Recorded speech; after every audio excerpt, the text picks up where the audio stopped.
Hello dear friends, welcome to VPS motivation and insurance. Friends, इस video में आप जानेंगे एलआईसी के एक नए पेंशन प्लान के बारे में जिसका नाम है smart pension plan, table number 879। Friends, non linked policy है। नॉन लिंक्ड मतलब होता है कि इस पॉलिसी का मार्केट के उतार चढ़ाव से कोई लेना देना नहीं है। नॉन पार्टिसिपेटिंग मतलब होता है कि इसमें एलआईसी के फ़ायदे और नुकसान से कोई भी लेना देना नहीं है। यह एक individual group saving immediate annuity plan है। यह policy single life and joint life के लिए उपलब्ध है। और फ्रेंड्स, यहाँ पे जॉइंट लाइफ में देखेंगे तो आप अपने स्पाउस को यानी जीवन साथी को ले सकते हैं, अपने बच्चों को ले सकते हैं, अपने भाई बहन को ले सकते हैं, पेरेंट्स यानी माता पिता को ले सकते हैं, अपने दादा दादी को ले सकते हैं और अपने ग्रैंड चिल्ड्रन को भी इसमें जॉइंट लाइफ में ले सकते हैं। अब फ्रेंड्स, यहाँ बात करेंगे अवेलेबल एन्युटी ऑप्शन की। तो यहाँ पे टोटल जो है 21 ऑप्शन अवेलेबल हैं, जिसमें कि सिंगल लाइफ के लिए 14 ऑप्शन है और जॉइंट लाइफ के लिए 7 ऑप्शन अवेलेबल है। अब फ्रेंड्स, यहाँ बात करेंगे मिनिमम परचेस प्राइस की। तो इस पॉलिसी को लेने के लिए मिनिमम परचेस प्राइस 1 लाख है और मैक्सिमम परचेस प्राइस की कोई लिमिट नहीं है। इसमें मोड ऑफ एन्युटी में देखेंगे तो आपको मंथली भी अवेलेबल है, क्वार्टरली भी अवेलेबल है, हाफ ईयरली भी अवेलेबल है और ईयरली भी अवेलेबल है। यानी आप कोई भी मोड आप चूज कर सकते हैं इसमें से और कोई भी ऑप्शन इसमें से ले सकते हैं। किसी भी ऑप्शन में आप अपना पेंशन यानी एन्युटी ले सकते हैं। लेकिन इसके लिए ध्यान देने की बात है कि आपका मिनिमम एन्युटी मंथली अगर आप ऑप्शन चूज़ करते हैं तो 1000 होना चाहिए, क्वार्टरली अगर आप चूज़ करते हैं तो 3000 मिनिमम आपका एन्युटी होना चाहिए, हाफ ईयरली अगर आप चूज़ करते हैं तो आपका मिनिमम एन्युटी 6000 होना चाहिए और अगर आप ईयरली चूज़ करते हैं तो आपका मिनिमम एन्युटी 12000 होना चाहिए। अब फ्रेंड्स, यहाँ बात करेंगे एज एट एंट्री की। तो यहाँ पे देखेंगे कि minimum age eight entry 18 years है, यानी सभी ऑप्शन के लिए minimum age eight entry 18 years है। ऑप्शन एफ में देखेंगे तो maximum age eight entry 100 years है। ऑप्शन E1 E2 में देखेंगे तो maximum age eight entry 65 years है। ऑप्शन E3 E4 E5 में देखेंगे तो maximum age eight entry 70 years है। बाकी सभी ऑप्शन के लिए maximum age eight entry 85 years है। अब फ्रेंड्स, यहाँ बात करेंगे डेथ बेनिफिट ऑप्शन की। जब पॉलिसी होल्डर पॉलिसी लेते हैं तो उसी टाइम पे इन तीनों ऑप्शन में से किसी भी एक ऑप्शन का चुनाव करना होता है और पॉलिसी होल्डर जब तक जिंदा है इस ऑप्शन को चेंज कर सकते हैं। पॉलिसी होल्डर का डेथ होने के बाद नॉमिनी को कोई राइट नहीं होता है कि ऑप्शन चेंज करें। पॉलिसी लेते वक्त पॉलिसी होल्डर जो भी ऑप्शन चूज करते हैं उसी के हिसाब से डेथ बेनिफिट मिलता है। अगर ऑप्शन 1 है तो डेथ बेनिफिट के रूप में नॉमिनी को लमसम मिल जाएगा और दूसरे ऑप्शन में नॉमिनी को पैसा नहीं मिलता है, लेकिन इसमें इमीडिएट एन्युटी की पॉलिसी मिल जाती है जिससे उनको इमीडिएट पेंशन स्टार्ट हो जाता है। और तीसरे ऑप्शन में जो भी उनका डेथ बेनिफिट होता है वो 5 साल, 10 साल या 15 साल के इंस्टॉलमेंट में दे दिया जाता है। अब फ्रेंड्स, इस पॉलिसी को समझने के लिए एक एग्जांपल लेते हैं। लेट्स से मिस्टर एक्स का एज 60 ईयर्स है, परचेस प्राइस 10 लाख है, पेंशन मोड ईयरली सेलेक्ट किया हुआ है और प्रीमियम 10,18,000 है, जिसमें 18,000 GST है। फ्रेंड्स, ध्यान देने की बात है कि इस पॉलिसी में जितने भी ऑप्शन हैं, अगर आप कोई भी ऑप्शन का चुनाव करते हैं तो वो ऑप्शन आप फ्यूचर में कभी भी चेंज नहीं कर सकते हैं। इसलिए जब आप किसी भी ऑप्शन का चुनाव करें तो बड़ी समझदारी के साथ चुनाव करें जिससे आपको फ्यूचर में कोई दिक्कत नहीं आए।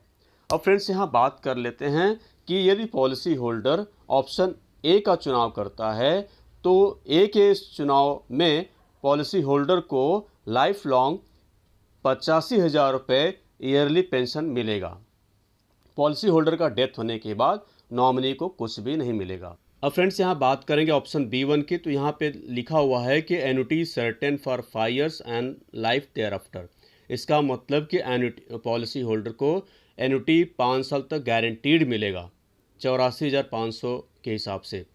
5 साल के अंदर अगर पॉलिसी होल्डर का डेथ हो जाता है तो नॉमिनी को 5 साल पूरा होने तक 84,500 रुपये मिलेगा। उसके बाद पॉलिसी बंद हो जाएगी।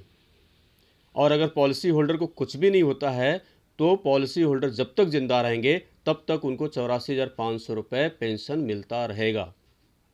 अब यहाँ बात करेंगे ऑप्शन B2 की, तो यहाँ पे annuity certain for 10 years and life thereafter, मतलब कि पॉलिसी होल्डर को गारंटीड 10 साल तक 83,200 रुपये के हिसाब से पेंशन मिलता रहेगा। इस 10 साल के दरमियान अगर पॉलिसी होल्डर का डेथ हो जाता है तो नॉमिनी को 10 साल पूरे होने तक 83,200 रुपये के हिसाब से पेंशन मिलता रहेगा। अगर पॉलिसी होल्डर को कुछ नहीं होता है तो पॉलिसी होल्डर को कंटिन्यू लाइफ लॉन्ग, जब तक पॉलिसी होल्डर जिंदा रहेंगे तब तक उनको 83,200 रुपये के हिसाब से पेंशन मिलता रहेगा। इसी तरह से ऑप्शन B3 में 15 साल तक गारंटीड पेंशन 81,400 रुपये के हिसाब से मिलता रहेगा, और ऑप्शन B4 का चुनाव करते हैं तो गारंटीड 20 साल तक 79,200 के हिसाब से पेंशन मिलता रहेगा। अब फ्रेंड्स यहाँ बात करेंगे ऑप्शन C1 की। ऑप्शन C1 में दिया गया है कि life annuity increasing at a simple rate of 3% per annum. यह ऑप्शन ए के जैसा है, बस खाली फ़र्क इसमें यह है कि इसमें हर साल आपका 3% के हिसाब से आपका जो एन्युटी मिल रहा है वो इंक्रीज होते जाएगा हर साल। ऑप्शन C2 की बात करेंगे तो यहाँ पे life annuity increasing at a simple rate of 6% per annum, 54,800 रुपये के हिसाब से आपको पेंशन मिलेगा, लेकिन इसमें हर साल आपका 6% पर एनम के हिसाब से आपको इंक्रीज भी मिलता रहेगा। ऑप्शन डी की बात करेंगे तो यहाँ पे लिखा है कि life annuity with return of balance purchase price, यहाँ पे 81,700 रुपये पेंशन मिलता रहेगा, लेकिन अगर पॉलिसी होल्डर के साथ कोई दुर्घटना हो जाती है यानी पॉलिसी होल्डर का डेथ हो जाता है तो जो भी 10 लाख में से बैलेंस है 81,700 के हिसाब से मिला, और उसमें जो बैलेंस होगा वो नॉमिनी को दे दिया जाएगा। अगर 10 लाख से ज़्यादा उन्होंने पेंशन ले लिया है तो नॉमिनी को ऐसे कंडीशन में कुछ भी नहीं मिलने वाला है। अब फ्रेंड्स यहाँ बात करेंगे ऑप्शन E1 की, तो यह ऑप्शन E1 कहता है कि life annuity with 50% return of purchase price after attaining age 75 years, यानी उनको लाइफ लॉन्ग 57,900 रुपये पेंशन तो मिलता ही रहेगा। अगर वो 75 की एज तक पहुँच जाते हैं तो ऐसे कंडीशन में पॉलिसी होल्डर को परचेज प्राइस का 50% यानी 10 लाख का 50% 5 लाख होता है, 5 लाख भी मिल जाएगा। ऑप्शन E2 में पेंशन 51,000 रुपये आपको लाइफ लॉन्ग मिलता रहेगा। इसमें 100% आपका जो परचेज प्राइस है वो रिटर्न कर दिया जाता है जब आप 75 एज अटेंड करते हैं। ऑप्शन E3 की बात करेंगे तो यहाँ पे आपको 61,400 रुपये पेंशन लाइफ लॉन्ग मिलता रहेगा। यहाँ पे परचेज प्राइस का 50% आपको रिटर्न दे दिया जाता है जब आप 80 एज अटेंड करते हैं।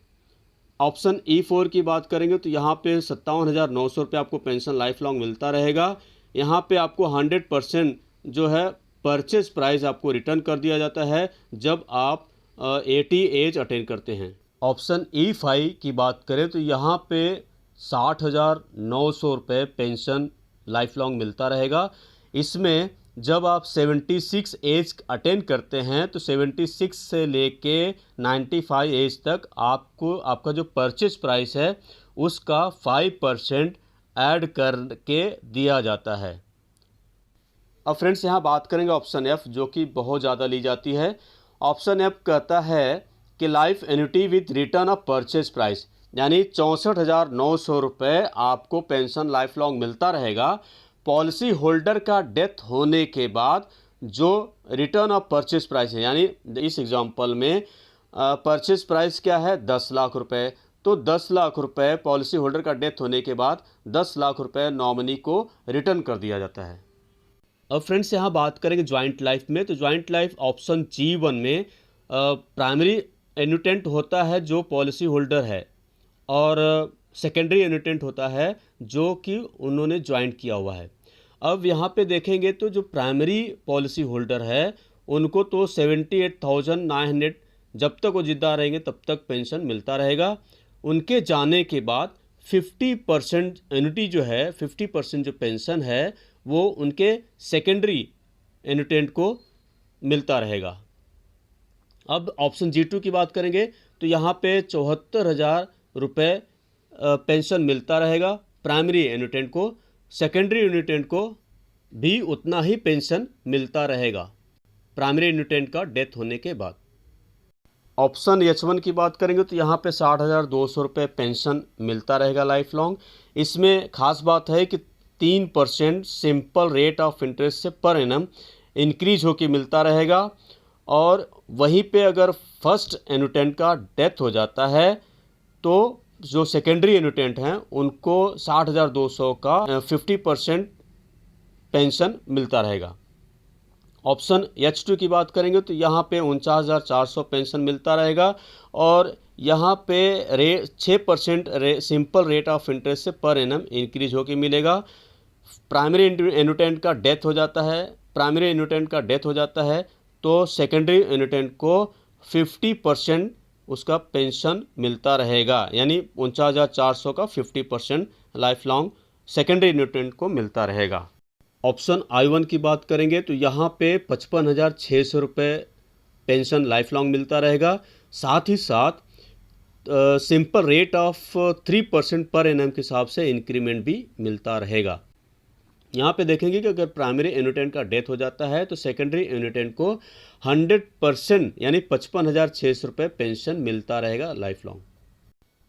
ऑप्शन I2 की बात करेंगे तो यहाँ पे 45,100 रुपये लाइफ लॉन्ग फर्स्ट एनुटेंट को मिलेगा।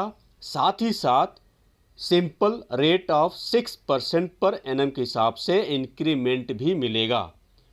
प्राइमरी एनुटेंट का डेथ हो जाने के बाद सेकेंडरी एनुटेंट को 45,100 रुपये पेंशन जब तक जिंदा रहेंगे तब तक मिलता रहेगा। ऑप्शन J की बात करेंगे तो यहाँ पे ऑप्शन J में 64,300 पेंशन मिलता रहेगा। दोनों में से जो भी लंबी अवधि तक जिंदा रहेगा उनको 64,300 पेंशन मिलता रहेगा। डेथ होने के बाद नॉमिनी को परचेज प्राइस यहाँ पे 10 लाख है तो परचेज प्राइस 10 लाख रुपए रिटर्न दे दिया जाता है और पॉलिसी बंद हो जाती है। अब यहाँ बात करते हैं टैक्स बेनिफिट की। तो यहाँ पे प्रीमियम जो आप भरेंगे सेक्शन 80C के हिसाब से आपको टैक्स रिबेट मिलेगा। पेंशन जो आपको मिलेगा वो टैक्सेबल रहेगा और जो डेथ बेनिफिट मिलेगा वो टैक्स फ्री रहेगा। अब यहाँ पे बात करते हैं सरेंडर की। यहाँ पे सरेंडर जो है D, E1, E2, E3, E4, E5, F and J option के लिए अप्लीकेबल है। लोन अगर आपको चाहिए तो 3 महीने के बाद आप लोन के लिए अप्लाई कर सकते हैं। तो फ्रेंड्स, ये जानकारी थी LIC के स्मार्ट पेंशन प्लान की। यदि आपको वीडियो अच्छा लगा हो तो प्लीज़ इसे लाइक शेयर ज़रूर कीजिएगा और यदि आप मेरे चैनल पहली बार हैं तो प्लीज़ इसे सब्सक्राइब कीजिएगा। So friends, thank you very much.